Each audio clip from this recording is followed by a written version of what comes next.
Good morning, students. Welcome again, and we are discussing first chapter of our second book, Challenges of Nation Building. And so far, we have discussed some topics in this chapter, and we are discussing the partition. Like as we all know that in 1947, India was divided into two nations on the basis of two nation theory, India and Pakistan. So India was divided into India and Pakistan, and at that time that division was based on the religious majority. That division was based on the religious majority. Pakistan belonged to the Muslim community, and India belongs to the Hindu community. So in today's topic, we will discuss that challenges of refugee resettlement, because as we have discussed yesterday, at the time of partition, बहुत सारे लोग जो है वो displace हुए थे from one place to another place, because basically the minorities on both the sides wanted to move to their nation. दोनों ही साइड क्या था, जो माइनॉरिटीज़ थी वो अपनी कंट्री की तरफ मूव करना चाहते थे. So there was a large displacement during the process of partition. और बहुत से लोग ऐसे थे जो कि बेघर हो गए थे, उनको हम क्या बोलते हैं, रिफ्यूजी बोलते हैं. बहुत से लोग ऐसे थे जो बेघर हो गए थे during the process of partition. So today we start our new topic, challenge of refugee resettlement basically. So let's start. The year 1947 was the largest year that was unplanned and untragic. There is no doubt that the 1947 was the unplanned and untragic, because government was not aware. Government को नहीं पता था कि जो partition है वो इतना painful होने वाला है. And government was not aware of the process of partition. Government को लगता था कि कोई small incidents होंगे and we will control all the incidents. But government को नहीं पता चला कि कब जो है ये जो है बिल्कुल ही जो उनके हाथों से निकलती हुई सिचुएशन उन्हें दिखने लगी. There were killings and atrocities on both side of border. और जो प्रोसेस ऑफ पार्टीशन था, बेसिकली डिस्प्लेसमेंट ऑफ माइनॉरिटीज़ था, दैट वाज नॉट पीसफुल. और उसमें बहुत सारी किलिंग्स और एट्रोसिटीज़ हुई दोनों ही साइड में. एंड गवर्नमेंट ने क्या सोचा था, गवर्नमेंट ने सोचा था कि जो डिस्प्लेसमेंट है दैट विल बी पीसफुल, वो बड़ा ही पीसफुल रहने वाला है. बट ऐसा कुछ भी नहीं हुआ. There were killings and atrocities on both side of border. They traveled to other side of the new border. Who? Minorities basically. Minorities from both the side, they wanted to move to their own nation. So जो minorities है, minorities here means like जो Sikhs और Hindus थे जो कि पाकिस्तान की side पे थे, and the Muslims who were there in Indian side, they want to move to their nation, because तब तक उनको लगने लग गया था कि भाई मुस्लिम्स के लिए कौन सा कंट्री है, पाकिस्तान, और हिंदूज़ के लिए कौन सा कंट्री है, India. So they started moving from one place to another place. They traveled to the other side of the new border by all sort of means, often by foot. So उन्हें जो भी जो है किसी भी channel से वो move करना चाहते थे, बाय ट्रेन, बाय बस, और अगर कुछ भी नहीं मिल रहा था, they were on their own bullock carts, और कुछ भी नहीं मिल रहा था तो उन्होंने पैदल मूव करना स्टार्ट कर दिया from one place to another place. Even during this journey they were often attacked, killed and rape, and that was very tragic. That was not peaceful. वो पीसफुल नहीं था, बहुत ही ट्रेजिक था, क्योंकि बहुत सारे लोगों की जान गई थी, उनके ऊपर अटैक हुए थे. Minorities were attacked by the majorities on the both side, killed and raped.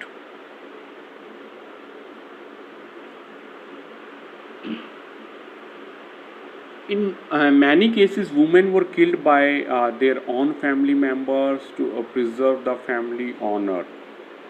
बहुत सारे ऐसे केसेस हुए थे कि जिसमें खुद फैमिली पर्सन्स ने जो है अपनी जो है डॉटर्स को और अपनी वुमेन को किल करना स्टार्ट कर दिया था, because they were so afraid. वो बहुत ज़्यादा डरे हुए थे, क्योंकि the situation outside was not good. And for the family honour, उनको लगता था कि अगर हम बाहर जाएंगे तो दे गॉट रेप. तो उन्होंने सोचा कि भाई उन्होंने खुद ही उनको जो है मारना स्टार्ट कर दिया था. Now you can see that how tragic was the moment at that time, how tragic was the time that time. The employees of the government and the railway were also divided, and that this partition was not only the partition of the land. ये partition सिर्फ एक land का partition नहीं था, other things was also divided that time. बहुत सारी और भी चीज़ें थी जिनको डिवाइड किया गया था उस टाइम पे।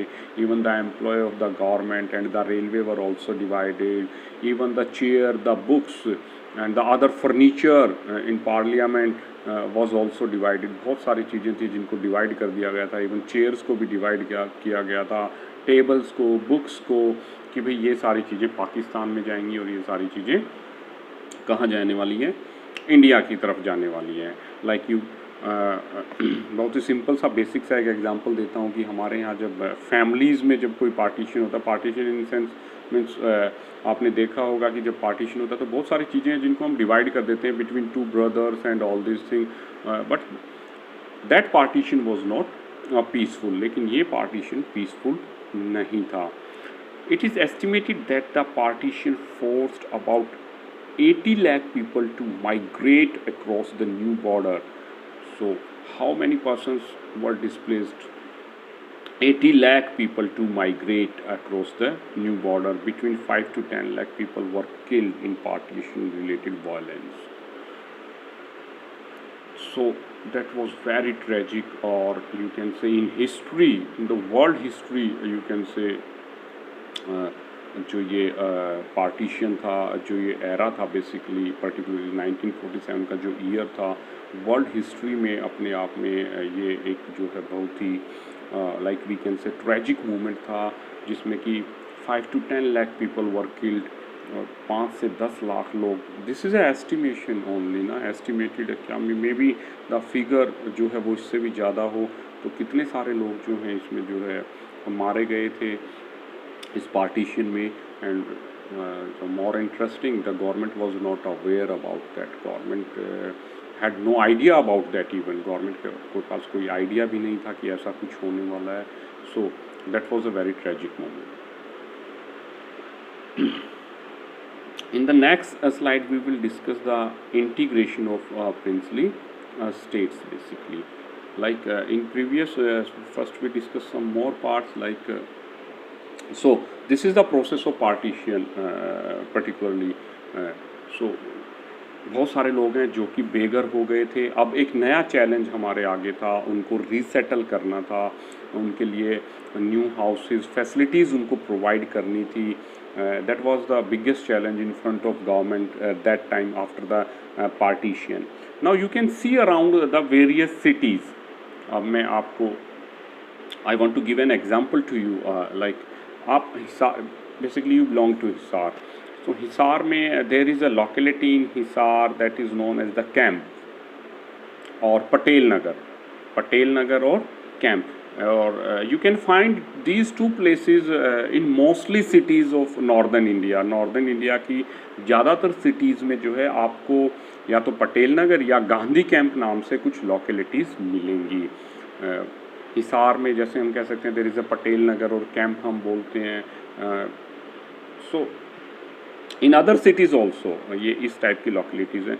सो ये कहाँ से डेवलप हुई है बेसिकली जो माइग्रेंट्स थे ड्यूरिंग द पार्टीशन, उनके लिए जो कैंप्स बनाए गए थे, जो रेफ्यूजीज़ थे जो कि पाकिस्तान से माइग्रेट होकर इंडिया में पहुँचे थे। And eight that time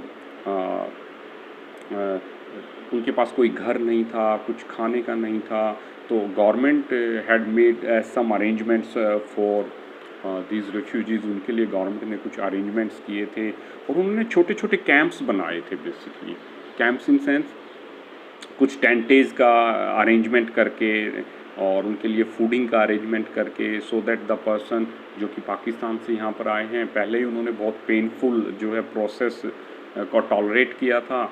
and now they did not have any home और फूडिंग के लिए उनके पास कुछ भी नहीं था। तो government had made some arrangements in different cities in northern India के डिफरेंट सिटीज़ में उनके लिए कुछ अरेंजमेंट्स जो गवर्नमेंट ने किए थे। एंड गवर्नमेंट ने क्या किया था, कैंप बनाए थे और उन पे टेंटेज करके वहाँ पर उनको रहने की जगह दी थी। एंड ओवर द टाइम वो जो कैंप्स थे वो डेवलप होते चले गए। जहाँ पर जो टेंटेज थी वो जो लैंड है उनको अलॉट कर दी गई। And later on they built their home there, उन्होंने अपने घर बनाना स्टार्ट कर दिए। So you can find in northern India everywhere in every city, most of the जो पुरानी सिटीज़ हैं जिनको हम Hisar is old city, Rohtak है, और भी जो सिटीज़ हैं जो कि पुरानी हैं हम कह सकते हैं, वहाँ पर क्या है आपको इस टाइप के जो है लोकेलिटी मिलेंगी। पटेल नगर, बिकॉज पटेल नगर किसके पीछे हम उनको बोलते हैं, सरदार वल्लभ भाई पटेल और गांधी कैंप। बेसिकली ये वो कैंप्स थे जहाँ पर कि हमने रिफ्यूजीज़ को जो है सेटल किया था। So move further students. Now the next topic is the integration of princely states. That was the second challenge. First was of the partition. पहला क्या था, partition, जिसको हमने डिटेल में जो है डिस्कस किया है. Now we will discuss the integration of princely state, the second challenge in front of India that time basically. Sorry. So when we got independence, जब हमने इंडिपेंडेंस हमें मिली थी 1947 में, at that time we have British provinces and princely state. More than 565 big and small princely states were present in India that time. छोटे मोटे करके जो है 565, जिनको हम रियासतें बोलते हैं, बेसिकली प्रिंसली स्टेट्स थे. You can see in the picture also, these are the prince who were ruling in a different part of the nation at that time, and they were under the paramountcy. Paramountcy means basically they were under the British rule, but they were given some autonomy. लेकिन Britishers ने इनको कुछ autonomy जो है दे रखी थी कि तुम अपने internal decisions जो है वो ले सकते हो. You are free to take some of your internal decisions. ऐसा नहीं है कि ये राजा थे तो ये ब्रिटिशर्स से ऊपर थे, या ब्रिटिशर्स से ये डरते नहीं थे, या जो ब्रिटिशर्स थे इनके ऊपर रूल नहीं करते थे. नो, बस इनको जो है इंटरनल अपनी जो है मैटर्स को लेके कुछ डिसीजन लेने की जो है पावर ब्रिटिशर्स ने दी थी. So we will start from here. British India was divided into British India provinces and the princely states. तो किस में डिवाइड था, ब्रिटिश इंडिया प्रोविंसेस और प्रिंसली स्टेट्स में. The British India provinces were directly under the control of the British government. So British India provinces कौन से provinces थे, कौन से पर्टिकुलर एरियाज थे in Indian territory who were direct under the control of British India government, जो कि British India के जो है डायरेक्ट कंट्रोल में थे, उनको हम क्या बोलते थे, British Indian provinces. On the other hand several large and small state ruled by princess called the princely states. और कुछ छोटे बड़े रियासतें जिन्हें हम बोलते हैं, कुछ छोटी बड़ी टेरिटरीज थी जिनके ऊपर हु वर रूलिंग, कौन रूल कर रहा था, और प्रिंस जो है वहाँ के जो राजा लोग हैं वो दे वर रूलिंग, और उनको हम क्या बोलते थे, प्रिंसली स्टेट्स बोलते थे. So it is quite clear that at the time of partition, at the time of independence we have two type of states. One is the British India provinces and the princely states.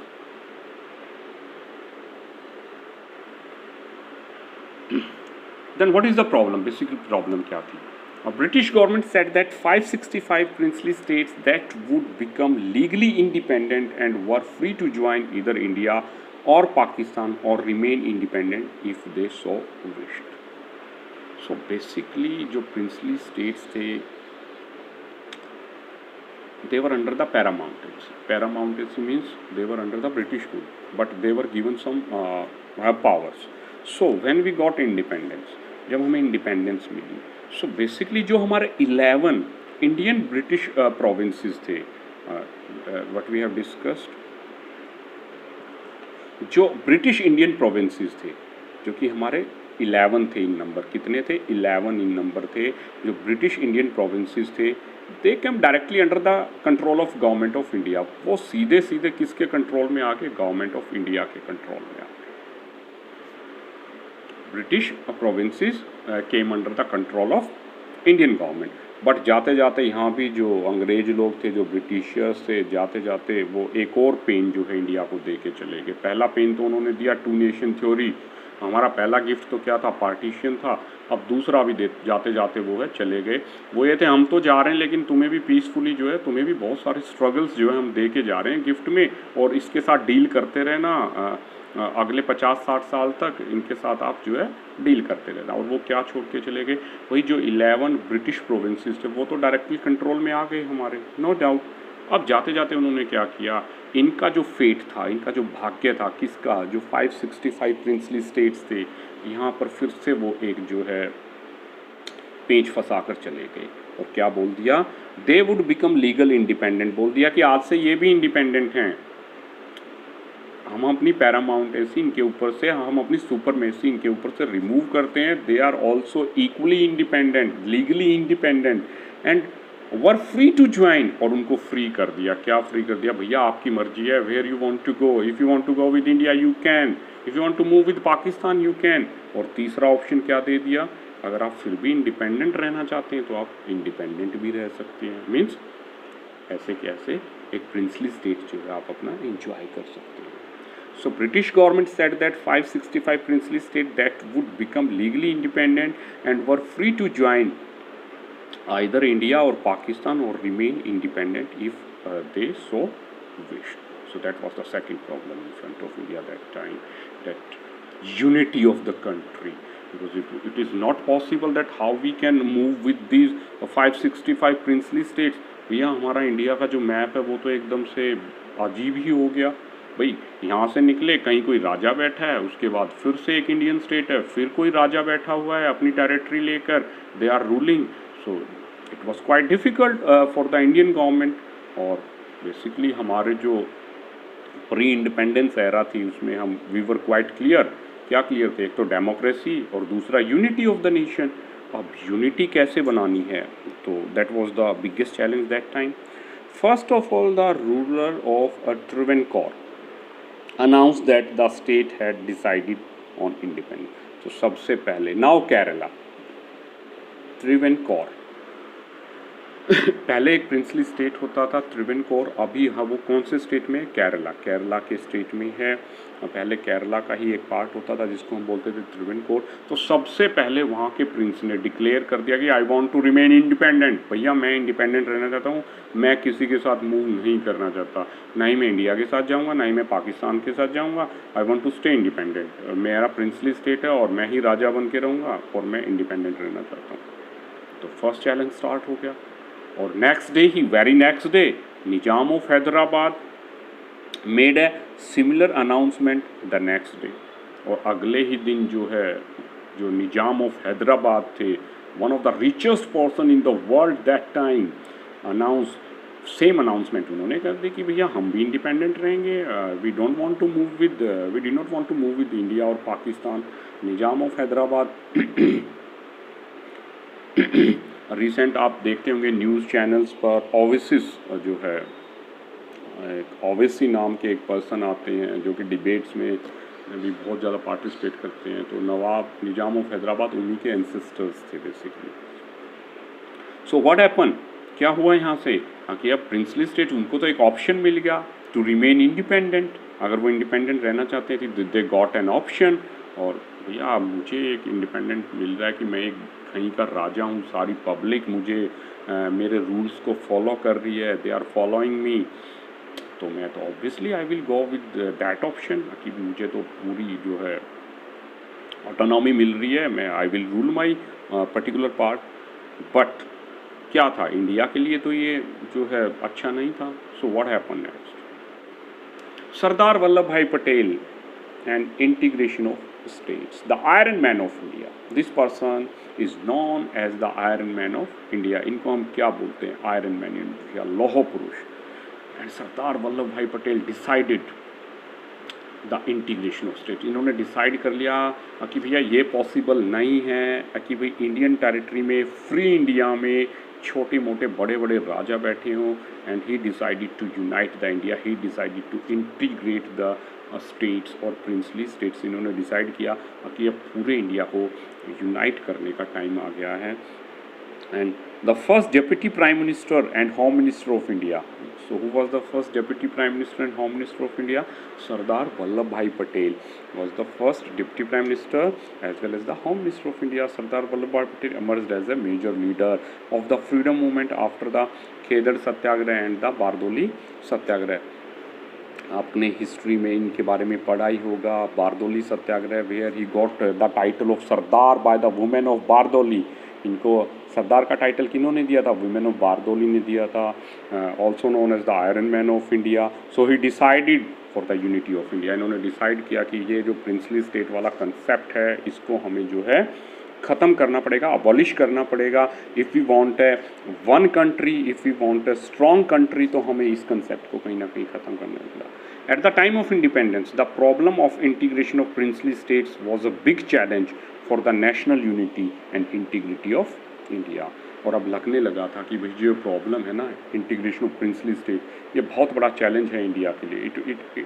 The process जो है वो इतना easy नहीं होने वाला है, क्योंकि we have to deal with 565 different ruler, small और बिग, और उनको कन्विंस करना है peacefully or by force. We have to convince them to sign a letter of accession. What is that letter of accession? Letter of accession means एक princely state ने letter of accession sign कर दिया. It means उसने declare कर दिया कि मैं India का पार्ट हूँ, I want to move with Indian government और India. Document sign by princely state is known as the instrument of accession. So, from here Sardar Vallabhbhai Patel decided for the integration of India. Under such difficult times, Sardar Patel undertook the daunting task, the challenging task of uniting all 565 princely states of India, known as an Iron Man of India. Patel's approach to the question of the merger of princely state into independent India was very clear. Patel was very clear about that. Okay. Somehow, by hook, by crook, by peace, by force, now it is the time to integrate India. और जितने भी princely states हैं उनको हमें integrate करना पड़ेगा in one nation. So he decided, he took the task. उन्होंने इस task को लिया. He was not in favor of any compromise with the territorial integrity of India. और वो बिल्कुल भी किसी भी टाइप के compromise के फेवर में नहीं थे with the territorial integration of India, because he want a single nation, he want one nation. Here in the picture you can see the Sardar Vallabhbhai Patel with the Nawab Nizam of Hyderabad. Nizam of Hyderabad के साथ जो है वो he is the Nizam of Hyderabad. By his political experience, diplomatic prowess, and foresightedness, out of India's 565 princely states, many had already given their consent. Consent means instrument of accession, consent to merger with India even before achieving the independence. So basically जो task है हमारी integration की, वो independence से पहले ही start हो चुकी थी, क्योंकि हमें पता था कि भाई this is challenge in front of India, कि भाई इंडिया के सामने ये चैलेंज है, तो ये पहले से ही स्टार्ट हो चुकी थी. And out of India's 565 princely states, many had already given their consent. और ज़्यादातर ने, मोस्टली जो प्रिंसली स्टेट्स थे आउट ऑफ 565, उन्होंने अपनी ऑलरेडी कंसेंट दे दी थी इंडिपेंडेंस से पहले ही, कि भाई after independence we will be the part of the united India, कि हम जो है इंडिया के पार्ट रहेंगे, हम इंडिया के साथ रहेंगे और हम अपनी टेरिटरी को मर्ज करेंगे किसमें, इंडिया में. बट देयर वर फ्यू, लेकिन कुछ ऐसे थे, like we have discussed in the earlier slides, like Travancore, Hyderabad, Junagadh. There were some princely states जो कि चाहते थे कि we want to stay independent, जो कि अपने आप को इंडिपेंडेंट रखना चाहते थे. Sardar Patel faced key challenges of integration from 3 states. Basically, 3 ऐसे princely states थे, 3 princely states थे जो कि थोड़े वो पावरफुल भी थे, no doubt. Nizam of Hyderabad the richest person at that time, वो बड़े रिच थे, तो they have their own military. Basically उनके पास अपनी आर्मी भी थी और थोड़ा बहुत वो पावरफुल थे. सो बेसिकली मोस्टली जो स्मॉल प्रिंसली स्टेट्स थे, जो छोटे छोटे बिल्कुल ही प्रिंसली स्टेट्स थे, वो तो पहले ही एग्री हो गए थे. उन्होंने पहले ही जो है letter of instrument of accession जो है वो साइन कर दिया, और वो पहले ही एग्री हो गए थे कि that we want to move with India. But some of the princely states, कुछ एक princely state who were powerful at that time, जो कि थोड़े बहुत पावरफुल थे उस टाइम पे, जिनके पास मनी पावर थी, फोर्स पावर थी, they created some problems in the integration of India. Like Sardar Patel faced, like mainly जो 3 थे, हैदराबाद, जूनागढ़ एंड कश्मीर जो है मेन थे, जिन्होंने थोड़ा सा प्रॉब्लम क्रिएट किया था. It was under his leadership that Indian forces compelled Hyderabad and Junagadh to merge with. और कहीं पर काम पीसफुली हो गया एंड एट सम प्लेसेस जो है हमें फोर्स को यूज़ करना पड़ा, like in Hyderabad and Junagadh. In the case of Hyderabad and Junagadh we used our army, हमने अपनी आर्मी को यूज़ किया और जो है उनको कंपेल किया to sign the letter of accession. So the process of integration we have discussed, we are discussing the process of integration. So क्या हुआ था, 565 princely states थे, most of the princely states were agree to come with India। बहुत सारे princely state ऐसे थे out of 565 जो कि इंडिया के साथ आना चाहते थे, but there were some princely state who were powerful at that time और वो जो है independently move करना चाहते थे। So in that case Sardar Vallabh Bhai Patel played a key role in the integration of India। तो जहाँ पर पीसफुली हुआ वहाँ पर हमने पीसफुली किया और जहाँ पर फोर्स का यूज़ करना पड़ा वहाँ पर हमने फोर्सेस का भी यूज़ किया, like in the case of Hyderabad. और मोस्ट इम्पोर्टेंटली जो जब ब्रिटिशर्स ने ये डिक्लेयर किया that if they want to move independent they can, so उस टाइम पे मीन्स पब्लिक का उसमें कोई भी रोल नहीं था बेसिकली। तो ब्रिटिशर्स को ये करना चाहिए था कि the people of that particular princely state will decide, कि भाई पीपल डिसाइड करें, वहाँ के सिटीजन्स डिसाइड करें whether they want to move with India और पाकिस्तान और want to stay independent. But the Britishers ने क्या किया, सारी पावर किसको दे दी थी, प्रिंस को ही दे दी थी कि आप ही डिसाइड करिए क्या करना चाहते हैं। That was the biggest challenge. Keeping all versed with Pakistan's intentions from Jinnah's divisive two-nation theory, Sardar Patel's opinion on Kashmir was different from other leaders. So the Kashmir issue here, like as we all know, जो जिन्ना थे उनकी जो theory क्या थी, division की theory थी starting में, because from the beginning he was demanding a separate nation for the Muslim community, he was demanding Pakistan for the Muslim community। तो डिविसिव उनकी जो टू नेशन थ्योरी थी, पर Sardar Patel's opinion on Kashmir was different from other leaders. तो अब बारी आई कश्मीर की, तो कश्मीर को हमें कैसे जो है उसके साथ डील करना था, because Pakistan had an I on Kashmir, Pakistan की भी एक आंख कश्मीर पे थी। पाकिस्तान चाहता था कि कश्मीर जो है there is a very large और big story behind the Kashmir. Some other day I will discuss with you, मैं आपके साथ पूरी कश्मीर की जो है स्टोरी को भी डिस्कस करेंगे। उसके Mahasingh Mahajan was the first prime minister of free Kashmir, Raja Hari Singh was the ruler of Kashmir, क्या क्या हुआ था basically I will discuss with you later, and if you have time you can watch प्रधानमंत्री 2 सीरीज़, एक सीरीज़ है जो कि यूट्यूब पे आपको इजीली मिल जाएगी, होस्टेड बाय शेखर कपूर। शेखर कपूर ने उनको होस्ट किया है। प्रधानमंत्री 2, the Kashmir issue was described in detail. Kashmir issue को उन्होंने बहुत ही डिटेल में उस चीज़ में जो है डिस्क्राइब किया हुआ है। तो if you have time you can watch that particular series Pradhanmantri 2 by Shekhar Kapur on Kashmir issue, and you will get a detail knowledge about the Kashmir. So हम दोबारा से आते हैं अपने टॉपिक के ऊपर। सो सरदार पटेल थे, उनकी जो ओपिनियन थी regarding Kashmir was totally different from the other leaders. Like Hyderabad he also wanted Kashmir's integration with Indian through military operations.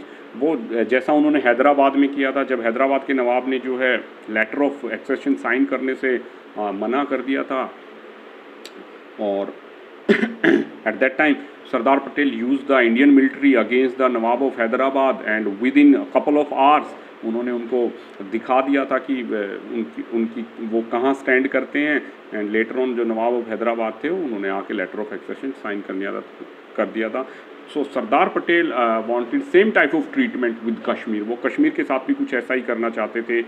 But at that time जो अदर लीडर्स थे विद इन द गवर्नमेंट और within the Congress party, they have certain different opinion regarding the Kashmir. That's why we had given a special status to the Kashmir at that time under Article 370। यही एक reason था कि कश्मीर को हमने एक special status दिया under article 370। So this is all about today's students. So we have discussed the process of integration, and tomorrow we will further study about the integration and some other topics of this chapter, and we will try to cover at least 2 chapters before our exams. One more chapter after this chapter we will try to cover. So watch the video carefully and take your doubts if you have any.